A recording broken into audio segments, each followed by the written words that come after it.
हरियाणा की 2 राज्यसभा सीटों पर इसी साल चुनाव होगा।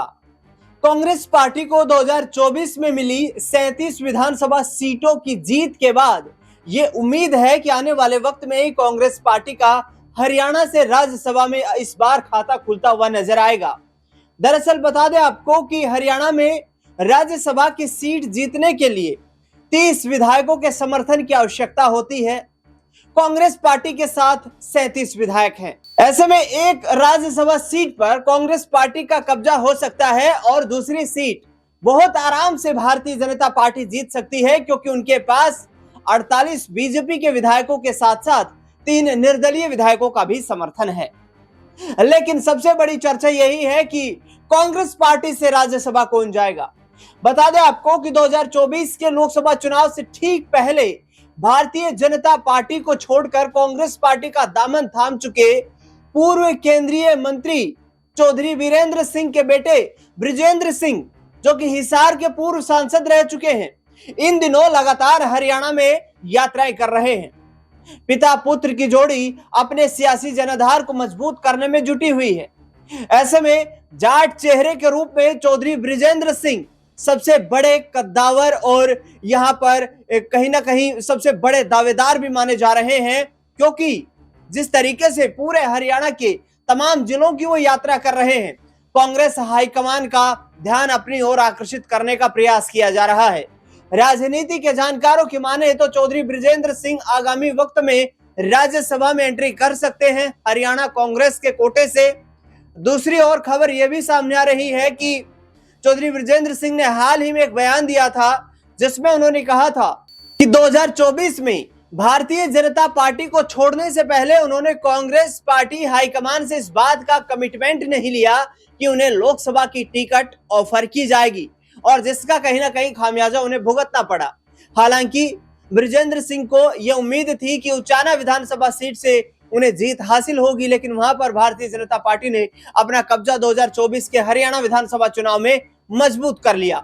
लेकिन अब चर्चा यह है कि चौधरी बृजेंद्र सिंह या फिर अशोक तंवर, जो कि ऐन वक्त पर कांग्रेस पार्टी की सरकार बनने की सुगबुगाहट के बीच चौधरी भूपेंद्र सिंह हुड्डा की मौजूदगी में, राहुल गांधी की मौजूदगी में महेंद्रगढ़ में भारतीय जनता पार्टी को छोड़कर और कांग्रेस में शामिल हो गए थे।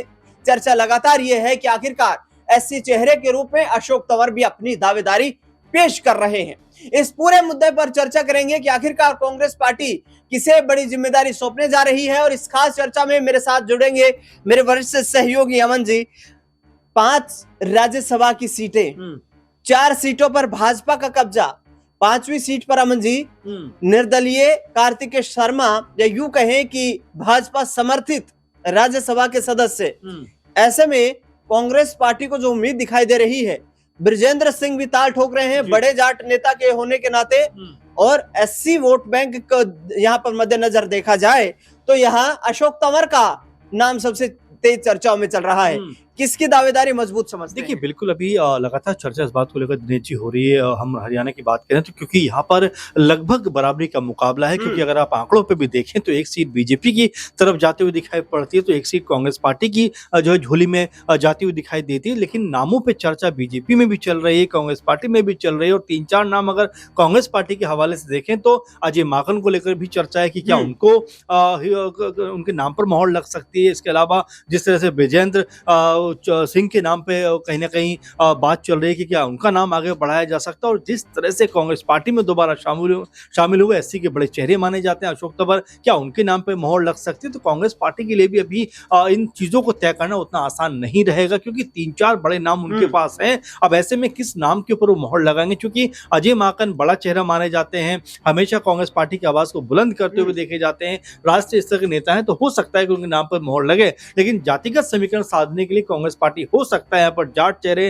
जो चौधरी जो बृजेंद्र सिंह है उनके नाम पे मोहर लगा सकती है। इसके अलावा अगर हम एससी और दलित वोट बैंक की बात करें तो वहां पर अशोक तंवर का भी नाम कहने की चर्चाओं में है। तो कांग्रेस पार्टी के लिए मोटे मोटे तौर पर 2-3 नाम है जिनके नाम पे जरूर चर्चा हो रही होगी। लेकिन अगर बीजेपी खेमे की तरफ निगाह की जाए दिनेश जी, तो यहाँ पर अभी भी संशय की स्थिति बनी हुई है, क्योंकि कभी कुलदीप बिश्नोई का नाम सामने आ जाता है, तो कभी रामविलास शर्मा जी का नाम सामने आता है। इसके अलावा भी 2-3 चेहरे ऐसे हैं हैं। किरण चौधरी का भी नाम गाहे बगाहे अभी एक बार फिर चर्चाओं में है कि क्या उनको दोबारा फिर राज्यसभा भेजा जा सकता है। तो अभी समीकरण साधना जितना मुश्किल बीजेपी के लिए उतना मुश्किल कांग्रेस पार्टी के लिए, लेकिन चूंकि अभी थोड़ा वक्त है चुनाव में तो हो सकता है उससे पहले ये समीकरण जो है सत्य हुए दिखाई पड़ जाए। अमन जी, यहाँ पर आपने विस्तार से बताया कि कांग्रेस पार्टी की प्लानिंग क्या रह सकती है, भाजपा की प्लानिंग क्या रह सकती है।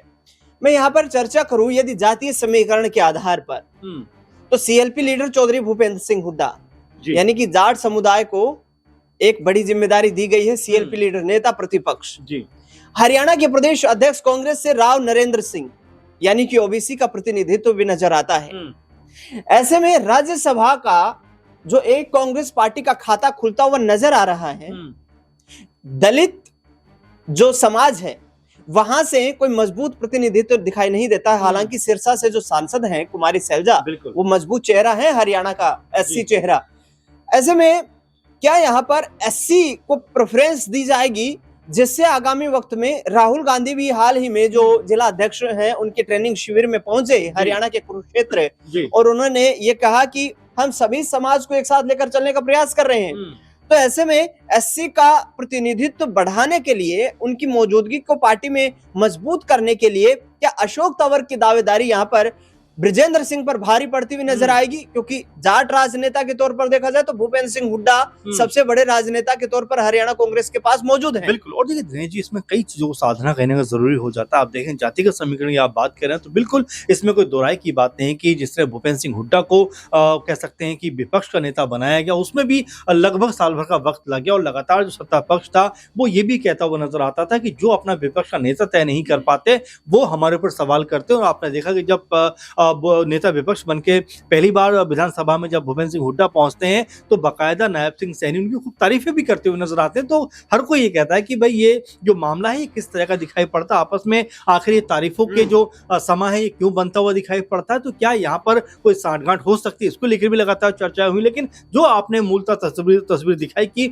जाट चेहरा भी कांग्रेस पार्टी के पास में है, जिससे ओबीसी चेहरा भी है, तो क्या यहाँ पर दलित समुदाय से क्या कोई चेहरा आगे किया जा सकता है? क्योंकि जिस तरह के समीकरण साधने का कांग्रेस पार्टी प्रयास कर रही है उसमें दलित कह सकते हैं चेहरे को भी आप इग्नोर नहीं कर सकते। तो हो सकता है यहाँ पर अशोक तंवर का नाम निकलकर सामने आता हुआ दिखाई पड़ जाए, क्योंकि अशोक तंवर भी बीजेपी में रहे, वापस फिर कांग्रेस पार्टी में आए, राहुल गांधी के मंच से उन्होंने कांग्रेस पार्टी में कह सकते दोबारा एंट्री की है। तो हो सकता है कि इस नाते उनको कहीं ना कहीं इसका फायदा मिलता हुआ दिखाई पड़ जाए। बिल्कुल, हरियाणा में कहीं ना कहीं कांग्रेस पार्टी में लगातार गुटबाजी की खबरें सामने आती रही हैं, लेकिन कांग्रेस पार्टी भारतीय जनता पार्टी को भी लपेट रही है। इन दिनों राव नरबीर सिंह और राव इंद्रजीत सिंह के बीच जो एक दूसरे पर सियासी तीर छोड़े जा रहे हैं, वो राजनीति कहीं ना कहीं हरियाणा की अहिरवाल बेल्ट में इस बात की पुष्टि कर देती है कि दोनों बड़े राव साहब अपना सियासी दबदबा दिखाने का प्रयास राजनीतिक तौर पर कर रहे हैं।